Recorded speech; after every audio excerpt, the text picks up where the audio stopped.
તો ચોમાસાની સિસ્ટમ બદલાઈ છે આવું એટલા માટે જ અમે કહી રહ્યા છીએ કારણ કે કચ્છ પર અત્યારે મેઘરાજા જોરદાર મહેરબાન થઈ રહ્યા છે। કચ્છ માટે જે ભૂતકાળમાં કહેવાતું હતું એ મને લાગે છે ત્યાં સુધી ભૂતકાળ જ બની જવાનું છે, ઇતિહાસમાં એ લખાઈ ગયું છે। પણ હવે જ્યારે છેલ્લા 4 વર્ષમાં કચ્છમાં જે રીતે વરસાદ થઈ રહ્યો છે તેના આંકડા પણ અમે આપને બતાવીશું। સાથે સાથે આ વર્ષે એટલે કે આ સિઝનમાં જે વરસાદ થયો છે 75%થી પણ વધારે વરસાદ અને તેની આસપાસ જુઓ કચ્છ રીઝનની પહેલા તો આપણે વાત કરી રહ્યા છે। કચ્છ જિલ્લામાં અત્યારે એવરેજ આ સિઝનનો એટલે કે આ 1.5 મહિનામાં 50% વરસાદ થઈ ગયો છે।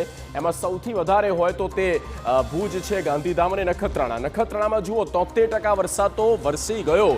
હજી તો શરૂઆત છે, હજી અડધે પણ ચોમાસું પહોંચ્યું નથી અને તે પહેલા નખત્રાણામાં 73% વરસાદ થઈ ગયો છે અને ત્યારબાદ ભુજમાં કચ્છના ભુજ તાલુકામાં 74% વરસાદ થયો છે અને ગાંધીધામ જે તાલુકો છે ત્યાં પણ 75% જે આ રીઝન છે ત્યાં પડી ચૂક્યો છે। એટલા માટે કચ્છ માટે જ્યાં જળસ્તર ખૂબ જ નીચું હતું, કચ્છમાં સૌથી ઓછો વરસાદ થતો હતો, આ જે બધી બાબતો છે મને લાગે છે એ બધું જ હવે એક સાઈડમાં, પણ કચ્છ માટે આ એક જળ ક્રાંતિ જે છે તે ઊભી થઈ છે।